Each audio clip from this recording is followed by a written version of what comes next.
बहुत बहुत प्रणाम, बहुत बहुत शुक्राना।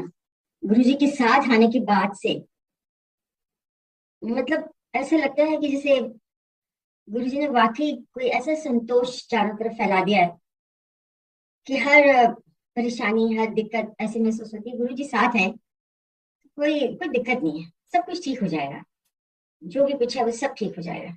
इतनी मन में तसल्ली रहती है, ऐसा लगता है गुरुजी ने उंगली पकड़ी हुई है और कहा है कि तू चिंता क्यों करती है, मैं हूं ना साथ में जिंदगी में। तो मुझे लगता है कि ये मैं अकेली नहीं, हमारी जितनी भी संगत है उस सबको गुरुजी ने थामा हुआ है। और हम सब गुरुजी के साथ हैं और हर संगत का ध्यान गुरुजी रख रहे हैं। मैं मेरी जो शुरुआत हुई वो बहुत ही बहुत ही मेरे ख्याल से काफी लोगों की उसी तरह हुई होगी। मेरी दो फ्रेंड्स जो गुरुजी के पास जाती थी काफी पहले से, अम, एक नरगिस आंटी और एक अ, दूसरी आंटी हैं जो कि पुलिस में हैं, विमला मेहरा आंटी हैं। वो दोनों ने मुझसे कहा कि रजनी तुम बहुत स्पिरिचुअल एटीट्यूड रखती हो और तुम बहुत टाइम से गुरु जी को ढूंढ रही हो, कोई गुरु मिल जाए, गुरु मिल जाए, तो तुम हमारे साथ चलो, हम तुमको एक गुरु जी से मिलाते हैं। मैंने कहा ठीक है। मेरी फ्रेंड्स कह रही हैं मुझे जरूर जाना चाहिए, क्योंकि मैं काफी तंग आ चुकी थी। बहुत सारे गुरुओं को मिली, किसी ने कुछ कहा, किसी ने कुछ कहा, किसी ने कहा डांस करते हैं हमारे पीछे आइए, किसी ने कहा कि हमारे साथ डांस करिए। कुछ मुझे कुछ महसूस ही नहीं हुआ, ऐसा लगा कि सब बहुत कुछ ऐसा शोबाजी ज्यादा है और कुछ है नहीं इसमें। तो मैंने उनको कहा, नरगिस आंटी को, अनफॉर्चुनेटली नरगिस आंटी तो गुरु जी के पास जा चुकी हैं ऑलरेडी, हमारे बीच नहीं है। तो मैंने उसे कहा कि हाँ चलिए मैं चलती हूँ। तो उन्होंने मुझसे कहा कि रजनी अच्छे से तैयार होके आना। अब ये बात थोड़ी सी मुझे खटकी। फिर हम मंदिर जाते हैं, हम गुरुओं को मिलने जाते हैं, वी डोंट केयर हमने क्या पहना है। कहीं काम के लिए बाहर गए हैं, वहां से आए हैं, जिन कपड़ों में हैं उन्हीं कपड़ों में चले जाते हैं। और मुझे खास तौर पर उन्होंने बोला कि नहीं, बहुत अच्छे से तैयार होके आना। तो ठीक है। सो मैं बहुत अच्छे से तैयार व्यार होके और मंदिर गई। वहां जाके उन्होंने मुझे मिलवाया एम्पायर स्टेट में। It was 2000, year 2000। गुरु जी के ऊपर कोई फूल नहीं चढ़ाता था, गुरु जी के चरणों में फूल की मालाएं रखी जाती थी उस समय गुरु जी अपने हाथ से प्रसाद बांटा करते थे। और गुरु जी का हाथ ऐसे बड़ा सा होता था, और गुरु जी बस ऐसे हाथ डाला उन्होंने और ऐसे सबको पकड़ा दिया कि हमारे हाथों में नहीं आता था, तो हम चुन्नी लेके गुरु जी से प्रसाद लेते थे। और फिर पूरे गुरु जी का जो ये कहना था कि यहाँ खाओगे तो ये दवाई है, घर ले जाओगे तो मिठाई है। तो उसको ध्यान में रखे, वो अगर इतनी सारी जलेबी गुरु जी ने दी है तो वो सारी, शुरू शुरू में तो मैं घर लेके आती थी, फिर जब मुझे मालूम पड़ा कि नहीं, घर आती तो मिठाई बन जाती, तो फिर वही खाना शुरू किया। और बहुत अच्छा लगता था। पता नहीं क्यों थोड़े दिनों बाद मुझे ऐसे लगा कि मेरी जो दोनों फ्रेंड है नरगिस आंटी और विमला जी, वो तो इतना ज्यादा नहीं जाते, पर मैं तकरीबन रोज जाने लगी। हर थर्सडे से लेके संडे को डेली जाने लगी। शुरू शुरू में थोड़ा अजीब सा लगता था। जब फर्स्ट डे गई थी तो मैंने सोचा चरण छूऊं कि नहीं छूऊं। फिर मन में आया कि कोई बात नहीं, चरण छूने में क्या जाता है, चरण छूने का मन नहीं है तो सिर झुका के प्रणाम करिए। मैंने खाली सिर झुका के प्रणाम कर लिया। वो जितने भी फूल गुरु जी को चढ़ते थे वो सारे के सारे फूल, जो मिस्टर शॉफी थे उस समय, जो कि मिनिस्टर थे, उनके उनके बेटे के लिए उनकी गाड़ी में रख के चले जाते। और जो आंटी थी उनको शायद पार्किंसन की प्रॉब्लम थी, उनको पहले दो तीन लोग पकड़ के लाया करते थे। धीरे धीरे मैंने अपने सामने देखा कि आंटी गुरु जी के पास आते आते खुद, हाँ हाँ, हाँ अरुण शौरी, मुशर्रफ अरुण शौरी जी, उनकी वाइफ, फिर अपने आप ही चल कर आने लगी। वो चेंज देख के मन में बहुत ही अच्छा लगा। इतनी मुझे लगा कि वाकई कुछ पावर्स तो हैं, और वो पावर्स धीरे धीरे बढ़ती चली गई देख के। क्योंकि मैंने जितनी बार दी गुरु जी, बहुत डर लगता था, आसपास किसी को हम देख नहीं सकते थे। मतलब इतनी गुरु जी के पर्सनालिटी में, गुरु जी की ऑरा में इतनी पावर थी कि घबराहट होती थी कि हम किसी को देख लें साइड में ऐसे मुंह करके, और गुरु जी ने हमें देखा तो पता नहीं गुरु जी कुछ कह ना दें। एक दो बार मैंने सोचा चलो गुरु जी की आंखों से आंखें मिलाते हैं, तो कोशिश करी पर हिम्मत ही नहीं हुई। एक सेकंड में ऐसा लगा गुरु जी तो बहुत देख रहे हैं और मैं इतनी देर देख नहीं सकती गुरु जी को। और ये जो चीजें हैं, ये जो ऑरा थी मंदिर की और गुरु जी की ऑरा इतनी पावरफुल थी कि मैं वाकई खिंचती ही चली गई वहां पे। और शुरू शुरू में क्योंकि लोग ज्यादा नहीं थे मंदिर में, इतने ज्यादा नहीं थे, हम लोग शायद टोटल मिला के 5-7 हजार लोग होंगे जो अलग अलग दिनों में आते थे। और एक बार में 100-150 लोग, ज्यादा उससे नहीं आते थे। जब कभी बड़ा कोई फंक्शन होता था तो थोड़े से ज्यादा हो जाते थे। तो कई बार गुरु जी के पास बैठ के, क्योंकि मेरे मन में एक सवाल था गुरु का मतलब है अपनी छोटी बड़ी बातें सारी गुरु जी के साथ बात कर लो, वो आपको छोटी छोटी जिंदगी की गाइडेंस भी आपको देंगे। आप इतनी इतनी फनी बातें, मैं गुरु जी से कह रही हूँ, गुरु जी मेरे घर कोई नौकर नहीं टिकता। गुरु जी कहते टिकेंगा टिकेंगा, बड़े प्यार से बोलते थे, चुप होकर बैठ जाती थी हंस के। उसके बाद एक दिन किसी मेड ने मेरे घर से करीब 1 लाख रुपए चोरी कर लिए, कैश, धीरे धीरे करके। तो मैंने गुरु से कहा, गुरु जी उस मेड ने ऐसे ऐसे पैसे चोरी कर लिए, मैं सोची पुलिस में उसको वो कर। गुरु जी कहने लगे कोई जरूरत नहीं है, उसकी जरूरत तेरे से ज्यादा है, कोई भी रिपोर्टिंग नहीं करनी। और आप ये देखिए कि मतलब इतना स्ट्रांग मन था, मैं घर में सबको कह के गई थी चिट्ठी तैयार कर लेते हैं और वहां जाके हम पुलिस में दे देंगे और सब कुछ कर लेंगे। पर जब गुरुजी ने कहा कि तुम्हें कुछ नहीं करना है, तो मैंने मन में सोचा कि मैं कर भी लूंगी, गुरुजी को क्या पता पड़ेगा कि मैंने ऐसा किया है। फिर मन में आया कि नहीं, या तो गुरु का कहना मान लो अगर गुरु समझते हो, नहीं तो अपने मन की कर लो। फिर ये सोचा कि नहीं, गुरु का कहना ही मानना ज्यादा जरूरी। और मैं डेली जब जाने लगी तो एक दिन गुरुजी मेरे को कहने लगे कि तू रोज रोज आती है और सारी तो सोचती है कि सारे जो ब्लेसिंग है वो तुझी को मिल रहा है, अब तो ना हफ्ते में सिर्फ 2 बार आया कर। मैं कहने लगी अच्छा ठीक है गुरु जी, 2 बार आऊंगी। फिर गुरु जी को मैंने एक दिन कहा, गुरु जी कोई लड़की बता दीजिए अमित के लिए। गुरु जी ने कहा अच्छा। मतलब इस तरह की सब बातें मैं गुरु जी से करा करती थी, बहुत फनी फनी बातें। आज जब मैं सोचती हूँ तो मुझे लगता है हमें तो बिल्कुल ही अकल नहीं थी, बिल्कुल ही ना समझते। हम तो अपने गुरु को ये समझते थे बस साथी ही हैं हमारे, और बाकी साथियों की तरह बात करते थे। तो कहने लगे अच्छा मैं बताता हूँ। उन्होंने मुझे बताया, मैं और अमित दोनों गए। अमित जी ने मना कर दिया, उनको छोटी बहन ज्यादा पसंद थी बड़ी बहन की जगह। अब जब ये सब बात हुई तो मुझे थोड़ा अच्छा नहीं लगा, मैंने अमित से कहा कि या तो गुरु जी का कहना मानो और या नहीं मानो। तो अगर गुरु जी कुछ भी बोले तो फिर वो करना ही है। मतलब मुझे दिल में इतनी श्रद्धा होने लगी थी। और श्रद्धा का रीजन कोई ऐसे ये नहीं था कि गुरु जी ने मुझे कोई कोई बहुत, मैंने गुरु जी से कोई मिरेकल्स देखे थे या करवाए थे, पर गुरु जी का ऑरा बहुत स्ट्रांग था। और वो इतना स्ट्रांग था कि वो आपको अपनी तरफ बिल्कुल खींचता रहता था। आपको ऐसा लगता था कि गुरु जी ने कुछ इतनी एक दैविक पावर है, एक इतनी दैविक शक्ति है जो कि आपको समझ सकती है और सब कुछ जान सकती है। एनीवे वो हम करते रहे। एक दिन घर में मेरी शायद काफी खटपट हुई होगी अमित से या अंकल से, किसी से भी। I was very upset. तो मैं रात को 9 बजे गाड़ी खुद लेके, क्योंकि 9 बजे तो ड्राइवर होता नहीं, गाड़ी उठाई और मैं चली गई मंदिर। मैं जैसे ही मंदिर घुस के और मैंने गुरु जी की चरण छुए तो गुरु जी ने मेरे से पहला क्वेश्चन पूछा, तो अकेली आई है? मैंने कहा जी गुरु जी। तो जनरली हम जाके बैठते हैं और बैठने के आधे घंटे बाद या जो भी बारी आती है जब लंगर खाने की, तो गुरु जी ने कहा कि जाके पहले लंगर खा के आ। मैं गई, मैंने लंगर लिया, आके मैं बैठ गई। अभी 2 मिनट ही बैठे होंगे, गुरु जी कहने लगे तो उठ, तुम घर जा। तो मैं मन में सोचने लगी कि देखो गुरु जी को सब कुछ पता है कि मैं अपसेट होके आई हूँ। गुरु जी ने मुझे यहाँ पे लंगर खिला दिया और अब मेरा मन भी बहुत संतोष हो गया, मैं घर चली जाऊंगी। इतनी इतनी छोटी सी बातें संगत जी, कि ऐसा लगता था कि बस कुछ कहने की जरूरत ही नहीं, गुरु जी सभी कुछ जानते हैं। एक बार लाइन में सब लोग लगे हुए थे, गुरु जी सबको अपनी तस्वीर दे रहे थे जो लॉकेट में डलती है। मैं भी लाइन में खड़ी थी, उसे कहते हैं तू हट, लाइन से हट जा। तो मैंने कहा गुरु जी मुझे भी दीजिए ना, कहते हैं, तो हट जा, नहीं देना। बाकी सबको बांटा, मुझे नहीं बांटा। और वो दिन है, आज का दिन है। मैं जितने भी लॉकेट ले लूं किसी से भी, या घड़ी में लगे हुए गुरु जी के फोटोग्राफ्स ले लूं, लॉकेट्स ले लूं, तो मेरे पास कभी नहीं टिकते, कभी नहीं टिकते। तो मैंने मन में ये सोचा कि गुरु जी नहीं चाहते कि उनकी तस्वीर लेके मैं पहनूं या कुछ करूं, ये गुरु जी की इच्छा है तो मुझे मानना चाहिए और इसमें मुझे कोई जबरदस्ती नहीं करनी चाहिए।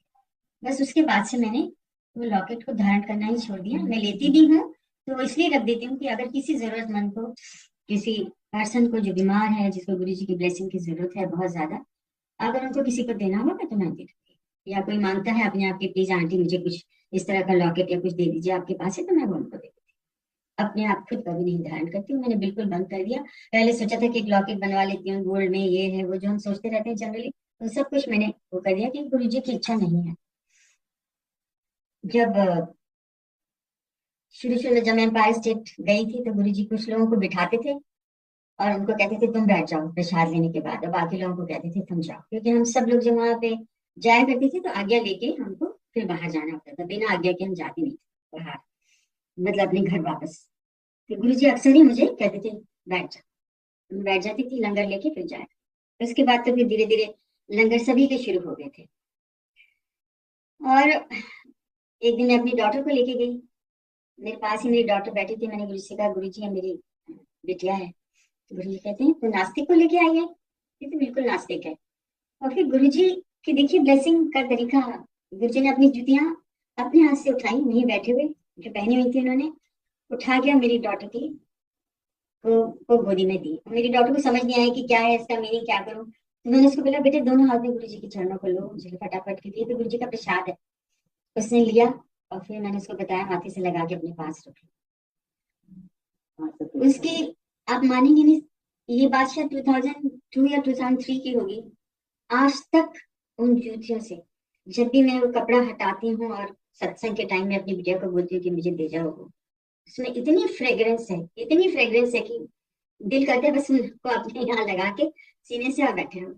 अभी तक फ्रेग्रेंस उसमें बहुत आती है।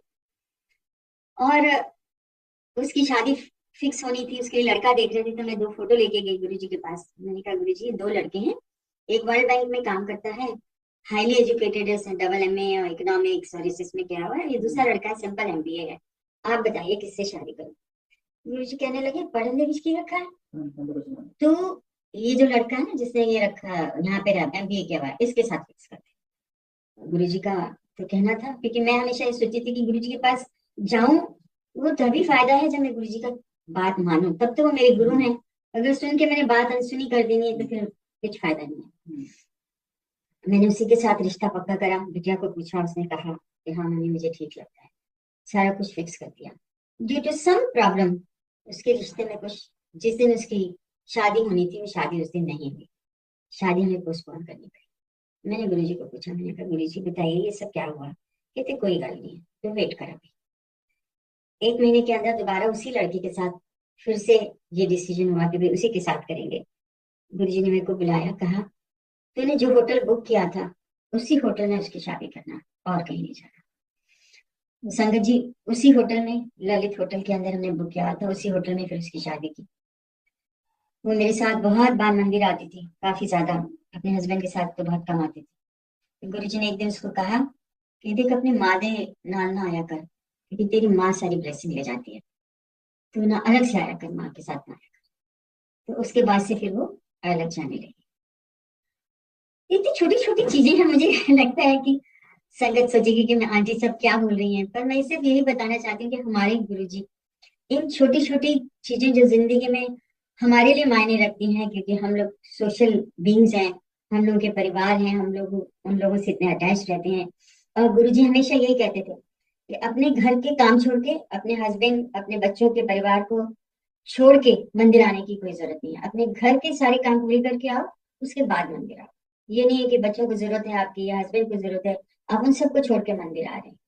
गुरु जी का हमेशा ये कहना था, पहले अपने परिवार को देखो और उसके बाद मंदिर आओ। तो इसलिए मैं आप लोगों के साथ ये सब शेयर कर रही हूँ कि गुरु जी ने हमेशा प्रायोरिटी इस बात की दी कि परिवार का को ध्यान में रखो और परिवार के साथ चलो। संगत जी, बहुत सारी चीजें जिंदगी में आई। अमित आए, अमित को इंट्रोड्यूस कराया। अमित को भी बहुत टाइम लगा गुरु जी के शरण में आने के लिए, बट अमित, गुरु जी की कृपा है कि अमित पूरी तरह से उनको बहुत अच्छी तरह से मानते हैं, और बहुत इतना अच्छा सत्संग अमित ने किया। अमित की अपनी गुरु जी के साथ बहुत अच्छी अटैचमेंट है। मेरी बिटिया बिलीव नहीं करती कि वो आरती करे या सत्संग में आए या कुछ करे, पर गुरु जी को बहुत मानती है, और गुरु जी की बहुत उसके ऊपर ब्लेसिंग है। हमारे परिवार पे गुरु जी की बहुत बहुत ब्लेसिंग है। मैं तो गुरु जी का जितना शुक्राना करूं उतना ही कम है, उतना ही कम है। गुरु जी ने एक दिन मुझसे कहा कि तू ना श्रीलंका हो गया। मैंने सोचा कि चलो कोई बात नहीं, अंकल जाते रहते हैं, श्रीलंका में फैक्ट्री है। जब अंकल आया करते थे तो गुरु जी कहा करते थे, श्रीलंका उठो, पिक्चर खत्म हुई, घर जाओ। जब अंकल नहीं होते थे, हम लोग होते थे, तो कहते थे सैनिक फार्म जाने का टाइम हो गया, अब उठो। मतलब गुरु जी के पास से ना उठने का मन नहीं करता था। ऐसा कहता था कि गुरु जी अगर यहाँ 1 बजे तक बैठे हैं तो 1 बजे तक बैठे रहो गुरु जी के पास। गुरु जी का हर चीज, हर उसमें इतना मैग्नेटिक पावर थी गुरु जी की हर चीज के अंदर। और गुरु जी ने जो कहना कि ध्यान लगा के बैठो, तो बस लगता था गुरु जी आप ही की तरफ देख रहे हैं और किसी की तरफ नहीं देख रहे। और हर इंसान को ये लगता था। अगर आप, मतलब मेरे जो सत्संग, मेरे संगत मेरे टाइम से आती रही है, अगर आप उनसे पूछेंगे तो वो सब यही कहेंगे कि जी गुरु जी मेरी तरफ देख रहे हैं। तो गुरुजी सभी को ये महसूस कराते थे कि गुरुजी उन्हीं की तरफ देख रहे हैं। ये गुरुजी की महिमा थी। बहुत सी आंटीज मिली और गुरुजी को मान था कि मैं ना एंड तक गुरुजी को गुरु मानती हूँ, भगवान नहीं मानती। तो गुरुजी ने हर बार बाद में जब मैं मंदिर जाती थी तो गुरुजी कभी जोशी अंकल को खड़ा कर देते थे कि सत्संग सुनाओ, और मुझे कहते थे जा आंटी सत्संग सुन। फिर किसी न किसी को जो सत्संग सुना रहा होता तो मुझे कहते थे आंटी जाके सत्संग सुन ले।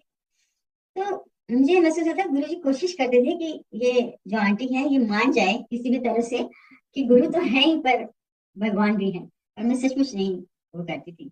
मैं गुरुजी के पास जब गई तो मैं साथ में काफी हद बुद्धिज्म में इन्वॉल्व थी और काफी चैंटिंग करती थी बहुत ज्यादा, और मैं अपने ब्लॉक की लीडर भी थी। तो गुरुजी ने मुझे बस एक बार कहा, तो आंटी तो कंफ्यूज हो गई है। तो मैंने कहा कि गुरुजी मेरी कंफ्यूजन आप ही हटाएंगे, मुझे नहीं पता। पर जब मैं जाती रही तो मुझे हमेशा ये महसूस होता था कि शायद गुरुजी चाहते हैं कि जो भी कुछ मैंने बुद्धिज्म से सीखा है या गुरुजी के पास से सीखा है वो मैंने धारण अभी नहीं किया। तो मुझे वो धारण करना बहुत जरूरी है, क्योंकि किसी भी जगह पे स्पेशली अपने गुरु के पास आप जब जा रहे हैं और गुरु जो चाहता है अगर उस लेवल के आप कहीं भी क्लोज में नहीं है, तो इसका मतलब ये है कि हमारा जाना तो सिर्फ एक सोशल विजिट है। वो गुरु के पास जाके और गुरु से कुछ पाना नहीं है। पाने का मतलब ये है कि अगर मुझे बहुत गुस्सा आता है तो मैं अपने गुस्से पे काबू कर सकूं। अगर मुझे बहुत किसी चीज का लालच है तो मैं अपने लालच पे काबू कर सकूं। अगर मुझे किसी की बुराइयां करने की आदत है तो मैं वो बुराइयां करने की आदत को रोक सकूं। मतलब अपनी जितनी भी वाइसेस हैं उनके ऊपर हम कंट्रोल कर सकें। तभी गुरुजी कहते थे चा से इस्तेमाल होने वाली चावल, चीनी और चुगली, ये गुरुजी का बड़ा इफेक्ट वो था कि चावल, चुगली और चीनी, इन तीन चीजों से दूर रहा करो। और गुरुजी तीन सफेद चीजें भी बोलते थे, वो था चावल और वो उसमें भी चीनी, और तीसरी मुझे याद नहीं आ रही। और ऐसे ही बताया करते थे कि भाई इन चीजों को तुम इनसे दूर रहा करो। बहुत सी छोटी छोटी चीजें कि आपने मोबाइल नहीं यूज करना, ये नहीं करना। और मैं सोची वो बहुत सही बात है, क्योंकि जब हम अपने बड़ों की रिस्पेक्ट करते हैं तो बहुत सी चीजें हमें अपने डिसिप्लिन में रखनी पड़ती हैं। क्योंकि अगर ये मोबाइल आज से 20 साल पहले तो नहीं था, तब भी हमारी जिंदगी बहुत सुख चैन से कटती थी, तब भी हमारी कम्युनिकेशन सबके साथ होती थी। आज ये मोबाइल है तब भी हमें कोई ऐसा महसूस नहीं करना चाहिए कि अगर मैंने गुरुजी का सत्संग में सुन रही हूँ या कर रही हूँ तो मैं बिना मोबाइल देखे उसको वो नहीं कर सकती, मेरी जिंदगी नहीं चल सकती। बिकॉज गुरुजी हमारे लिए एक रिस्पेक्ट है, एक आदर है, एक हमारे भगवान है, हमारे कहना चाहिए बहुत ही आदर के लायक एक महापुरुष है। तो हमारा ये फर्ज बन जाता है कि हम इन छोटी छोटी चीजों के ऊपर ध्यान न दें। तो मैं आपको बता रही थी कि गुरुजी ने कहा कि तू वहां पे जाओ श्रीलंका। तो मैंने कहा अच्छा गुरुजी मैं चली जाऊंगी। एज यूजुअल घर आके भूल गई। दूसरे हफ्ते फिर से गई तो गुरुजी ने कहा तू श्रीलंका हो आई? मैंने कहा गुरुजी नहीं गई। गुरुजी ने कहा कि जाओ। मैंने कहा गुरुजी बस चली जाऊंगी। देखिए संजय जी कितना कंसर्न रखते थे गुरुजी हर इंसान से इंडिविजुअली, रखते हैं भी और रखते थे। मैं आपको थे का इसलिए बोल रही हूँ कि वो एक एग्जाम्पल दे रही हूँ, और बिल्कुल रखते हैं, आज भी रखते हैं। जब मैं तीसरी बार मंदिर गई तो गुरुजी ने कहा तू श्रीलंका घुमाई, और मेरा काटो तो खून नहीं, समझ नहीं आया कि मैं क्या जवाब दूं। मैंने कहा सॉरी गुरुजी जाना है मुझे अभी। गुरुजी कहने लगे कि अब मत आना मंदिर अगर तू श्रीलंका ना जाए तो। आप ये देखिए कि मैं जितनी देर वहां बैठी मुझे बहुत शर्म आई और मैं बहुत अपसेट हुई अपने आप से कि मैंने कितनी बड़ी गलती की, गुरुजी का कहना नहीं माना। और मैं फटाफट घर आकर मैंने अंकल से कहा कि मुझे गुरुजी ने कहा श्रीलंका हो क्या हो, तो मेरी टिकट कल की ही मुझे मिल जाए तो अच्छा है। मुझे टिकट अरेंज हो गई, मैं नेक्स्ट डे चली गई। मुझे कुछ नहीं मालूम गुरुजी ने मुझे क्यों भेजा श्रीलंका, किस लिए भेजा, उसमें उनका क्या उद्देश्य था, मेरे जाने से क्या फर्क पड़ना था। परंतु जो भी कुछ हुआ मैं ये मान के चलती हूँ बहुत ही गुरुजी की कोई कृपा थी जिसके लिए गुरुजी ने मुझे वहां भेजा। क्योंकि जितने बड़े इवेंट और एपिसोड हमारे साथ वहां पे श्रीलंका में हुए उससे पता नहीं जिंदगी कितनी खराब होती। परंतु गुरुजी की कृपा रही, उनकी बहुत मेहरबानी रही, गुरुजी की उनका इतना आशीर्वाद रहा कि सब कुछ बिल्कुल ठीक हो गया। आप ये देखिए कि जब कोई फैक्ट्री बंद होती है तो उसमें इतना स्टॉक पड़ा होता है, उसमें इतना रॉ मटेरियल पड़ा होता है, और कभी भी वो रॉ मटेरियल और स्टॉक से फैक्ट्री हमेशा लॉस में ही बंद होती है। और फॉर्चुनेटली गुरु जी की कृपा से सब चीजें इतनी जगह पे ऐसे सेट होके रखी गई।